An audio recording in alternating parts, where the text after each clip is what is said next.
Well, welcome. Welcome to the University of Wisconsin, Marathon County. I'm Keith Montgomery, Campus Dean. It's our pleasure to host this event, this Leadership Summit here in the Center for Civic Engagement. I think this is going to be a wonderful morning. I know I'm looking forward to it, and I'm sure we all are looking forward to it. I'd like to recognize some representatives that are here today. Representative Sean Duffy, and thank you for coming, and also from the county board. This is a county facility, and I'd like to recognize John Robinson, and thank you, and also Jim Rosenberg so thank you, and I hope I haven't missed anyone out from the county or the city. So thank you for coming. We want to keep things moving along here, and I'm going to hand things over to Brad Carger, our county administrator, who's going to say a few words. Okay, great. Thanks, Brad. First of all, thank you for coming on an early Saturday morning. You know, I was thinking about it myself. I thought, boy, if I didn't get paid to do this, I wonder if I would come. I wonder how many people are going to be here. This is really an important event. You might wonder why I'm the representative of Marathon County government and not somebody else, while I was the youngest guy they could find. And that's one of the points I want to make, is that this is a fun county-funded event. I don't know if you know that, but it started with a county economic development grant. And what we were working towards is really a greater understanding about what needs to be improved and enhanced in our community to attract and retain young professionals. And the county board is interested in this because it has come to a recognition that the key to the economic future of our community is our capacity to attract young professionals. The story of Marathon County and about 80% of the communities is, let's just take a small school district, let's just use Edgar or something. The top 10% of the students go away to college, and they tend to go to the more rigorous colleges. Let's just say, for this example, they all went to UW-Madison. They go down to Madison, they get their education, and they typically end up in one of two places. They end up staying in Dane County, or they go to Minneapolis, St. Paul. And a lot of them come back or leave with the idea that, you know, at some point they'd like to come back to their home in Marathon County, but then they have two jobs. And even if they could find another job that paid as much here in Marathon County, you have to move two jobs plus sell a house, and you've already planted some roots in that community. But what we would see as real success is if we could have the pieces in place where the best and the brightest of our community not only wanted to live here, but could live here, and that we would attract young professionals from other places. If you think about our major industries, Green Hack Fan, Aspirus, without design engineers on the cutting edge who want to come here, Green Hack Fan would go somewhere else, because they have to have a great product to sell. And what does a physician-led service corporation do without the key professionals, those specialized physicians? If they don't want to come here and you can't retain them, you're constantly recruiting, all those other jobs that it supports no longer exist. So the key to our economic future is really thinking about it in different ways. The county board, as you might guess, as my opening line suggests, is not comprised of a lot of young professionals. It's comprised of a lot of Korea War veterans. I mean, they've come to the conclusion that they need help in terms of understanding not only what is the physical structure. They built this facility, part of the rationale of this facility was that it could be used for events that young people would enjoy, and that it would also sponsor better civic engagement, and people would be involved in all kinds of different leadership roles. Different people. There's plenty of room for everybody in this process. But what they'd understand, not so much as the physical today, but the social context, because they do know that people who are working here and living here will more likely stay here if they feel they're part of a community, not a superficial part, but a genuine contributor to a community that on a scale of 1 to 10, and we're probably about a 6 on that range, that's on its way to becoming an 8. So what we're hoping to accomplish today, and what we're hoping to learn from you, is really the start of an ongoing dialogue and an ongoing learning process about what it is we can do. What's in the realm of possible? What are some concrete things that we can take away that if we could develop, improve, or somehow modify and implement, that would have a meaningful impact? Not just really for us now, but really trying to think 10, 15, 20 years down the road. Thank you for coming. Emily will now give an overview of the day.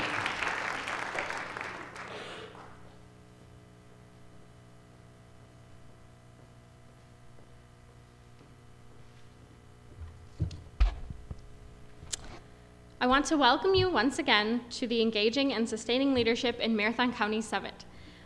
We're so excited that you're here with us today. My name is Emily Schreiner, and I'm a project coordinator at the Wisconsin Institute for Public Policy and Service. Thank you so much to all our speakers and presenters and conversation leaders that are here today. And thanks to our planning committee, partners, and gift sponsors for making today happen. Please join me in giving all of these wonderful people a round of applause.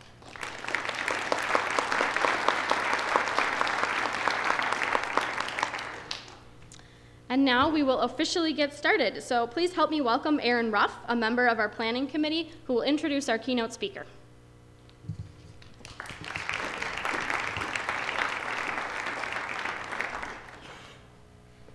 Thanks, Emily. So today we're probably going to hear the word leader, leadership, be asked the question, how do you define a good leader? What is a good leader? Well, today I want to start us off with the story of a leader. Our story starts with the great-great-grandson of one of Wisconsin's earliest pioneers and one of Hayward's founding settlers, a laborer for the Northwestern Lumber Company in Sawyer for 27 years. This grandson, born and raised in the same city that his great-grandfather founded, never straying far from his roots, became a nationally recognized professional lumberjack athlete, and even worked his way through law school by performing in lumberjack shows and exhibitions across the state of Wisconsin and around the country. After graduating from law school, he practiced law for 2 years in Hayward before becoming a special prosecutor in Ashland, Wisconsin. Shortly thereafter, he became acting assistant DA, and in 2002, at the age of 31, was appointed as the district attorney of Ashland County. He recently concluded 10 years of service to the people of Ashland County, first as special prosecutor, then district attorney. Through that popular MTV show, The Real World, he met his wife, and together they are the proud parents of 6 children. In July 2009, he announced his campaign for Congress, and in November 2010, Sean Duffy, Wisconsin born and raised, was elected to the U.S. House of Representatives as congressman for the 7th Congressional District of Wisconsin. As all of us should remember, in November 2010, Congressman Duffy was reelected to his seat of Wisconsin's 7th Congressional District. I have sources from Washington that confirm that despite the various seat changes in the House in 2012, Congressman Duffy remains the only congressman whose skills include log rolling and speed climbing 90-foot trees. In fact, Congressman Duffy's lumberjack skills are so good that he was the only candidate to hit 3-for-3 bullseyes with the throwing axe in every single one of his nearly 12,000 campaign ads that aired in 2012. In all seriousness, folks, please help me in welcoming Congressman Sean Duffy, who's excited to be here today to share his passion for leadership and public service. Congressman Sean Duffy. Aaron didn't tell you how many takes it took to get those bullseyes, though, so, right?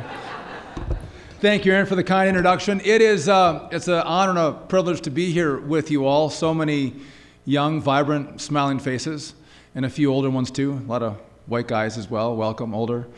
I do want to take a moment and thank the Marathon County Leadership Coalition for putting this together. Eric Giordano, from the director of the Wisconsin Institute for Public Policy and Service, for making today possible. I believe this is the first one of hopefully many that will take place from this day moving forward. But really, how do we get our youth involved in politics and leadership? An area of the world that has a great impact on the youth of America. If you don't mind, can I just quickly tell you a little bit about my story on how I got to be here? Because when I was growing up, I think if you ask most people, they saw a young hockey player and a young lumberjack sports competitor, and most people you talk to as I was growing up would say, I would never stand here today as your U.S. congressman. Maybe that's a good thing or a bad thing, but I grew up in a house. My dad, I'm going to spatter my little story here with some reference to politics, But hopefully, I'm not trying to be partisan. I'm telling you the flat-out trajectory of how I got here. So I'm not selling politics. I'm just telling you my own story of how I went through this probably 15-year process. But growing up, I was in a house where my dad was a lifelong Republican until 2002, and he got mad at the wars with George Bush, and now he's a diehard Democrat. My mom was always flipping between the parties, but she's really a liberal at heart, and she'll admit that. She didn't really acknowledge that till later on in life. But I grew up in a house that didn't really engage in politics. We never went to political meetings. I never went to political rallies. I didn't go to county board meetings. You know, we lived our lives. You know, they were skiers and runners, and I played hockey and lumberjack sports. But I wasn't involved in the process. I wasn't involved in politics at all. You know, you heard I did the lumberjack competitions, traveled the world, traveled the country. I took a little stint off in law school. I did the real world. Do you guys know what the younger members know what the real world is? Met my wife. We're the first reality TV couple, by the way. I don't usually want to claim that, but I'll tell you here today that little point. And another side note on reality TV, if you want to get involved in politics, you younger members, don't do reality TV. It will not help you. It'll hurt you. Other side note, if you look at Facebook and YouTube today, the things that you put out there, whether it's the pictures or the video, if you're not careful, those things will come back to haunt you. They don't go away. And so this is my life experience. What you think is funny in your early or mid-20s is not necessarily funny a couple decades later. Be careful what you put out there. You don't want to live to regret it. But did reality TV, met my wife, got married, and we had our first child. And I was almost 30 at this point, and up to that time, I had not been involved in any politics. But when I had my first child, I was like, listen, what happens in Madison and Washington has an impact on my little family and my new little daughter that I brought into the world. I should get involved. I should be part of this process. It's like a light went on for me. And I thought and said, well, how do I get involved? What should I do?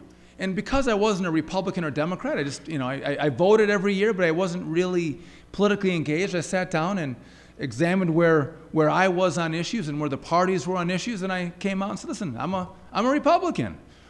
And so up in Ashland, and if you know the politics of our counties in northern Wisconsin, there's not a lot of Republicans in Ashland County.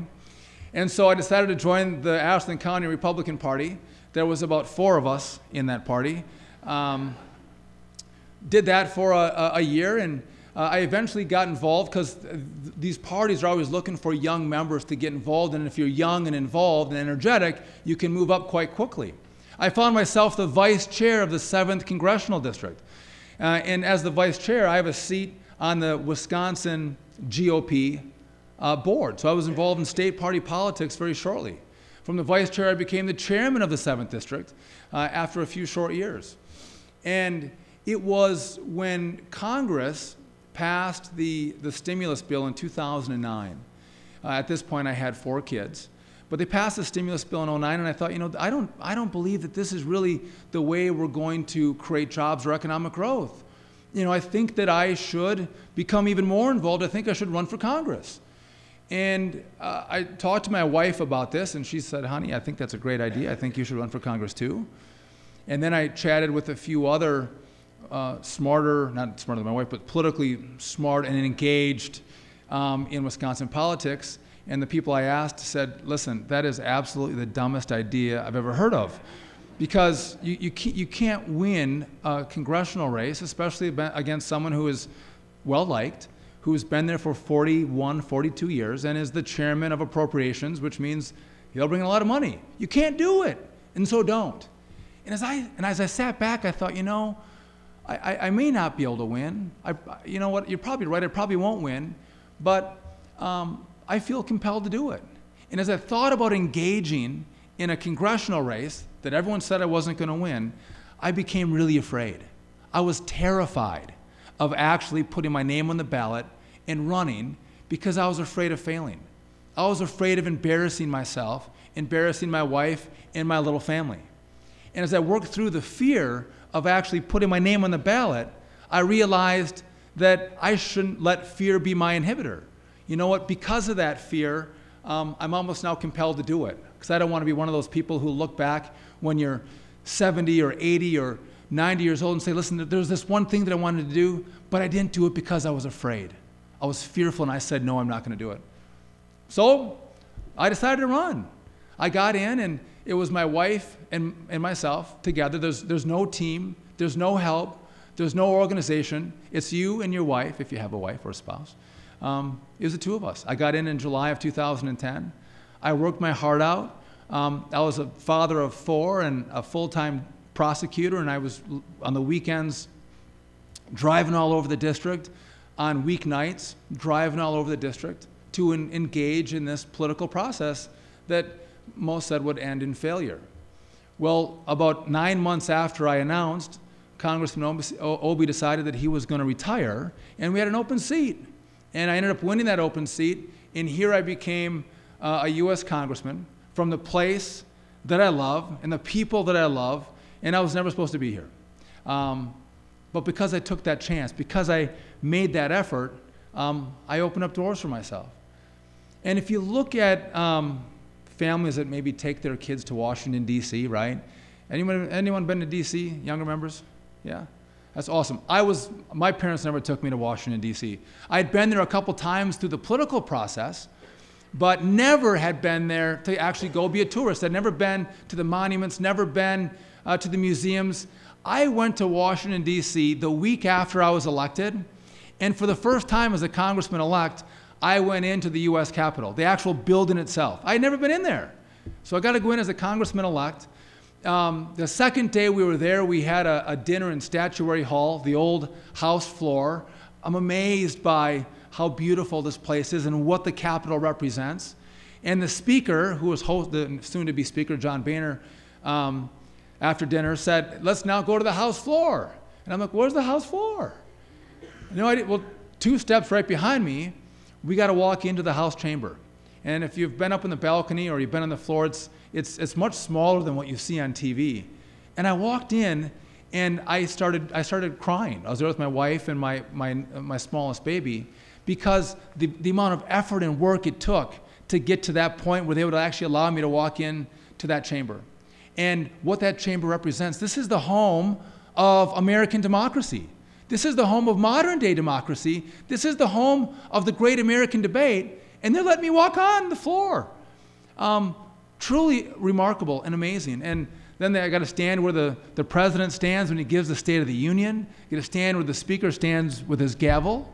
And I got to engage in the process. 12,000 people, roughly in the history of our country, have had the honor of serving in Congress. And here, the place that I love has given me the opportunity to go and serve. But again, I should never be there. I was never supposed to be in this place, but I took a risk. I worked hard, and doors opened, and I get to stand before you today as your U.S. Congressman.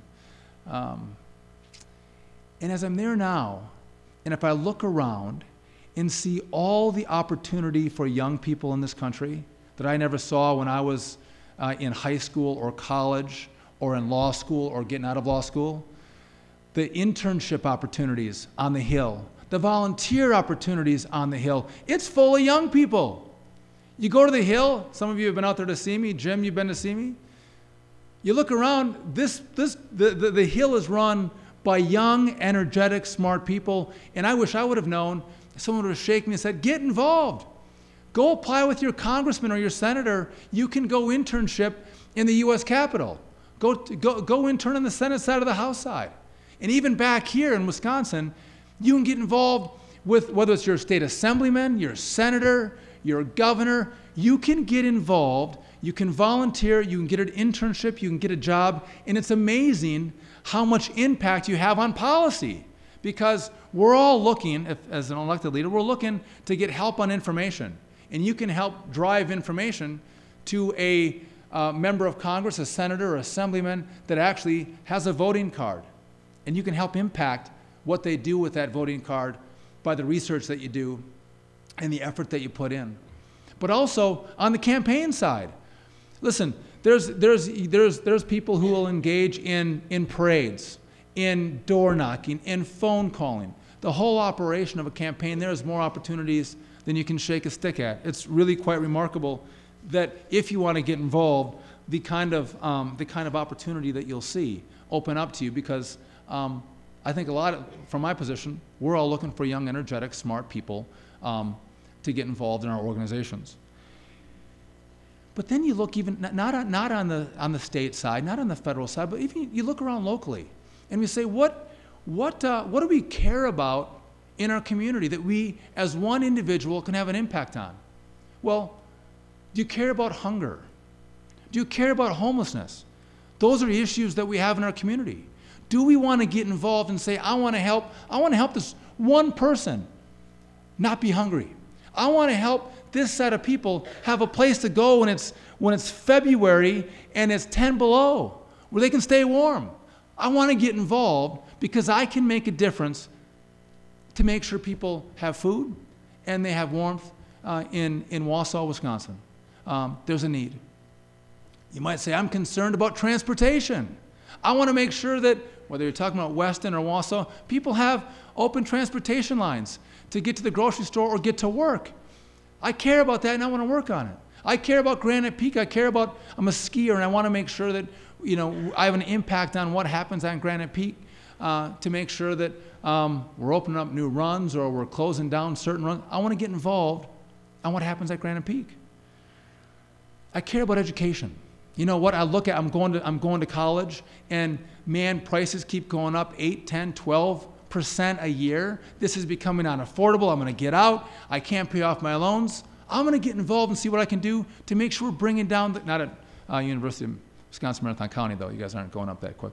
But prices are rising. How do we come together and go, we have to fix this because, man, I gotta pay this back. A lot of money. I want to get involved. I care about Medicare, Medicaid, for my grandma and grandpa or my parents.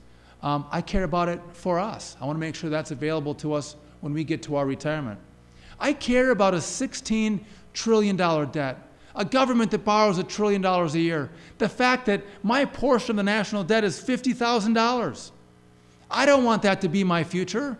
I want to get involved and say, stop spending. Don't pass that bill off to me. You got to get involved. Or you go, you know what? I'm concerned about the environment. We are dumping toxins into the air. Our earth is changing. I want to make sure that we have clean air and clean water for my generation. So I want to get involved.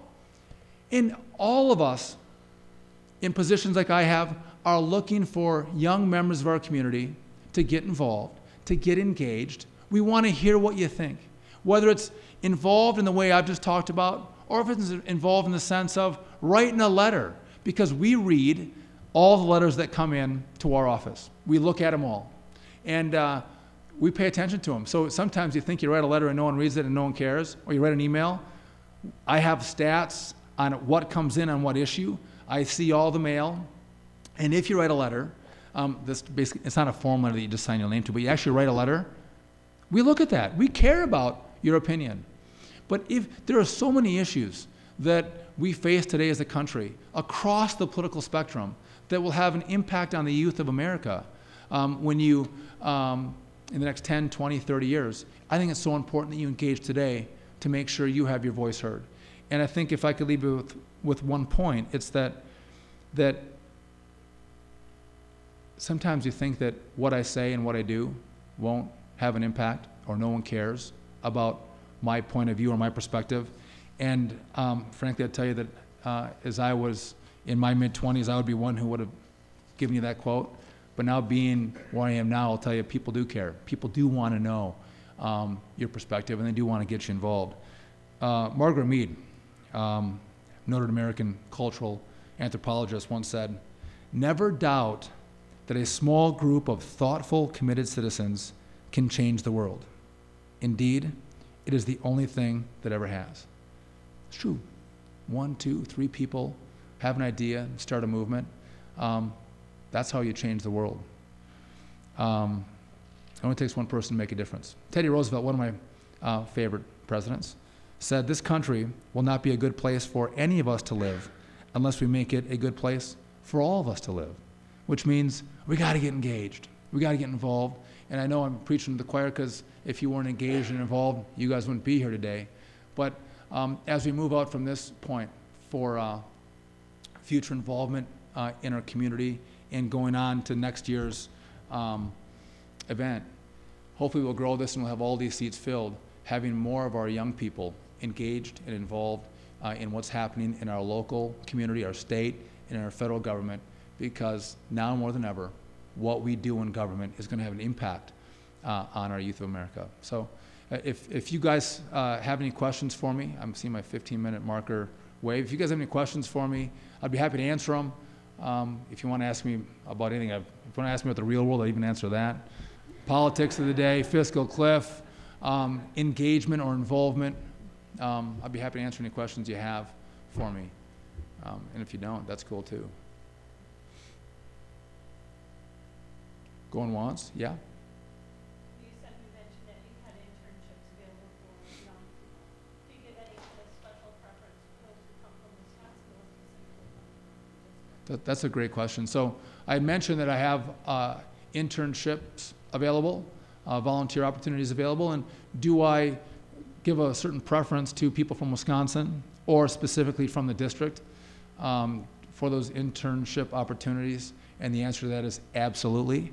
All things being equal, I would prefer to have someone from this district come out to Washington, D.C. as one of my interns, because they know where Schofield is, they know where Rice Lake is, they know where Shell Lake is, they know where Tomahawk is. So when people call in, they recognize our accent when you answer the phone. You know where places are, and I've tried very hard to make sure that a lot of my team is, if not from the district, from Wisconsin, because I think we have a unique way of looking at the world. We have a unique way of interacting with each other, and if you bring in people from, say, the East Coast, they're a little more brash than we are, and it's important to I think, have people from the area in which you represent. So I don't have, not everyone from my team, and not every intern is from Wisconsin in the district, but a majority of them are, and I give a preference to people from here. So, but that's a very good question. I understand that there's a PAGE program in Washington, D.C. How active is that? I haven't heard too much about it in the last decade. I believe we shut down the PAGE program, right? 2 years ago, they stopped doing it. So as I came in, that was the first year that they stopped the House PAGE program. I won't get into it, but you've heard in the news there were some issues that had taken place with a member of Congress and the PAGE program, and they shut it down. Thank you. Was that right, Dave? There was no more. I'm putting Dave on the spot. No, it's not there anymore. Sean, I heard an article, I think yesterday or the day before, that said the approval rate for Congress right now is at 8%. 80%? 8%. And I'm wondering if you have a comment about that or a thought about how everyone in Congress might go about trying to change that. Listen, it's a dysfunctional place. I think when, first of all, you guys all heard the question, there's a lot of pain. People don't have jobs. They don't have good paying jobs. And with the issues that we face in our country, I think there's a level of frustration that two sides can't come together and address the big issues of the day. I share the frustration. I've been there for 2 years.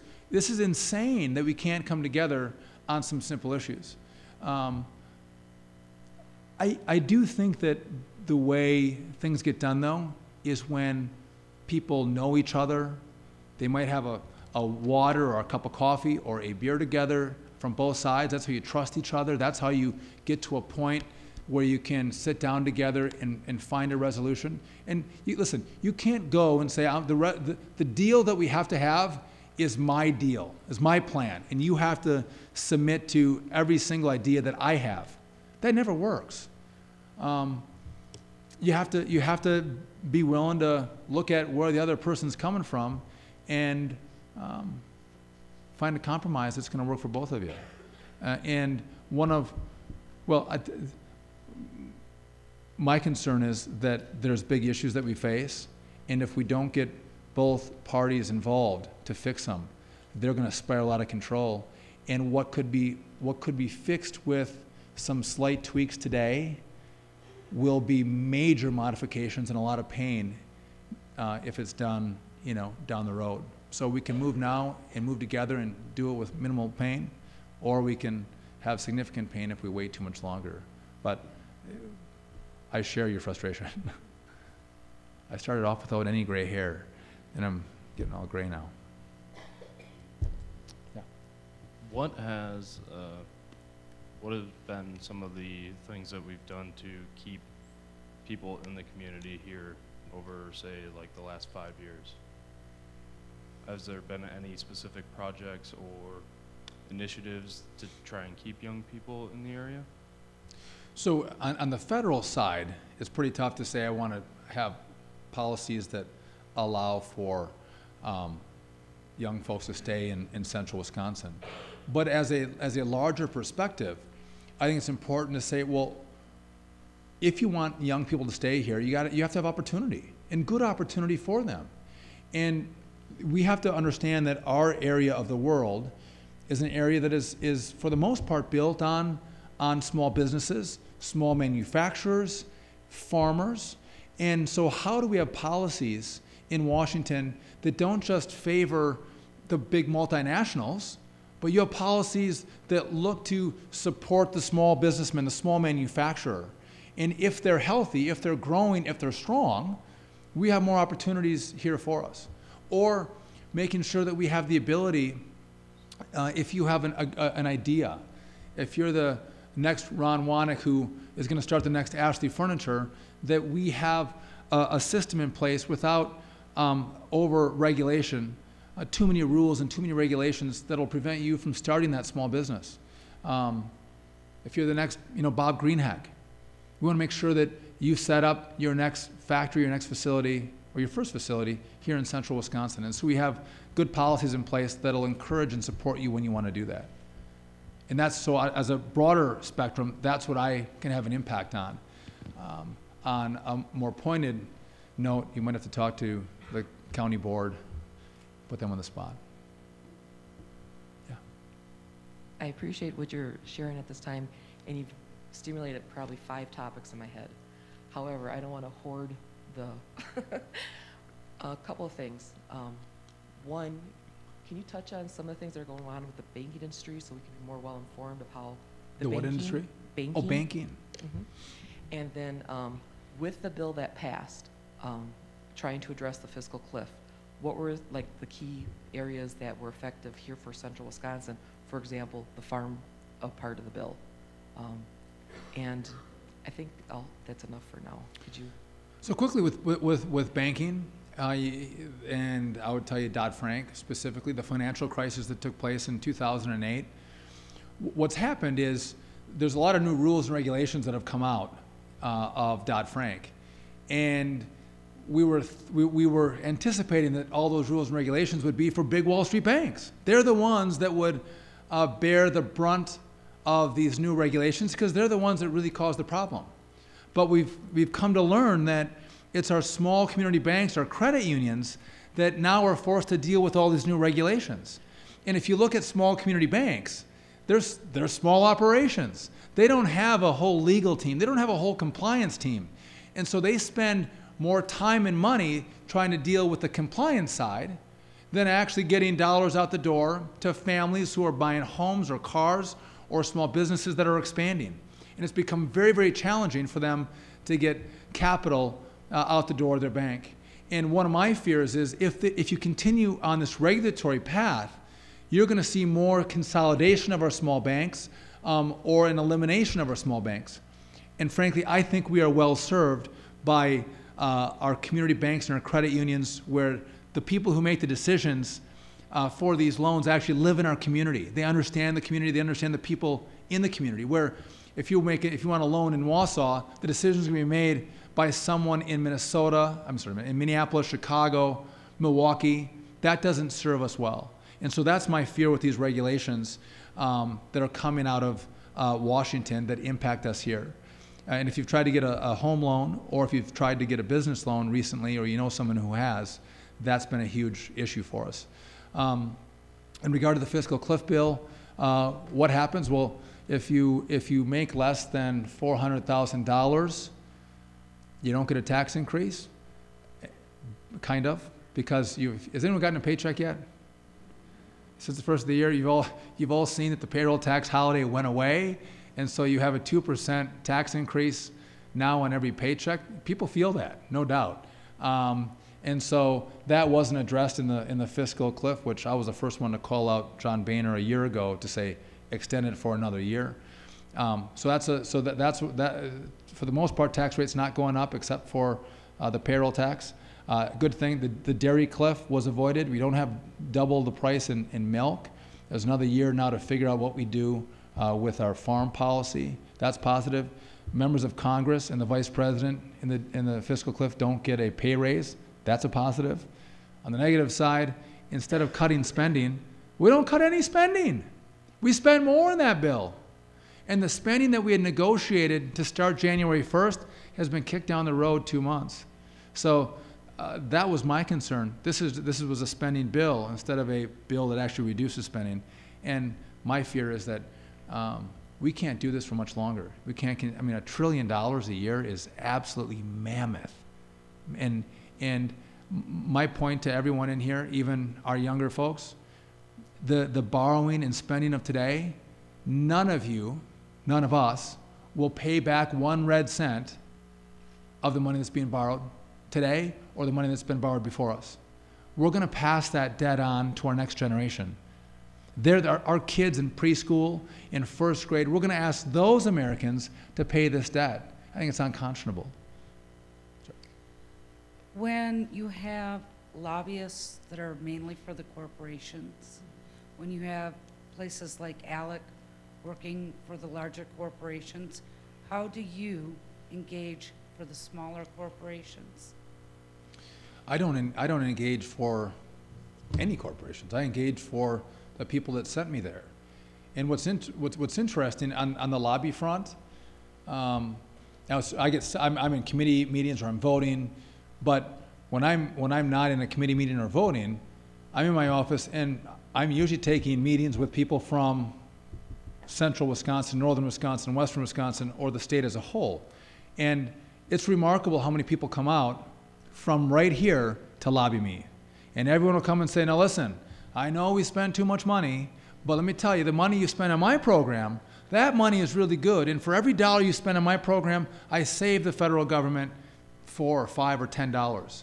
So I get more lobbying from here than anywhere else. And that's important for me to understand where people are at, but that's what's taking place. And if you're in, we'll use banking for an example. If you're in banking, you'll send out your local bankers. If it's, whatever the issue is, they'll send out the local people on that issue to come and talk to me. That's how it's done. So I have someone from Tomahawk or Merrill or Wausau coming to see me on an issue that might be a national issue, but they want to put a local face to it. And I have to make decisions on what I think is best for the people that sent me there. Okay, I think this is our last question, and just have a little bit of time. Good morning. Morning. One of the biggest things I think in attracting families to a community is the educational base. And as you know, the educational environment is changing vastly and will continue to change over the next several years. Just wondering what your thoughts are on to assist and continue to assist in the costs associated with that, so that the likelihood of tapping into the tax base is less, and making it still more attractive for people to be here and enjoy Wausau from an educational aspect. Are you talking about from K through 12? Or are you talking about K 12? Yeah. Listen, I think I have 6 kids. If I didn't tell you that, our education system is I think the most important thing that we do. Whether you can talk about national defense, you can talk about your debt, But if you don't have a well-educated next generation, we are in some significant problems. And so I think we have to have an honest conversation within our community to say, what is the best thing, what are the best things that we can do for our kids? What is the best way to educate our kids? And I'm one who says if it was going to cost more money and we were going to get a net positive result from more dollars, you could, I hate to tell you this, but I would pay more in taxes. But I haven't seen the correlation with, you know, increased dollars and increased results. So I think we have to take a fresh look. What do other people do in other parts of the country or in other parts of the world that successfully educate their kids? And we have to do what other folks are doing or modify it to fit our morals and values to make sure that our kids are the best educated in the country and in the world. And I think it's a really hard conversation. There's a lot of other issues that come into play when we talk about education. But for me, who do I care about? I care about our kids. And I care about making sure they have the best education possible. So when they go out into the world, our new generation of kids, they're not competing against, you know, kids from Minnesota and Michigan or Kansas and Kentucky.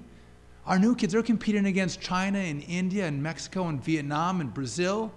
And if we don't have well-educated kids, we're not going to be able to compete. And so we have to go, how do I serve them?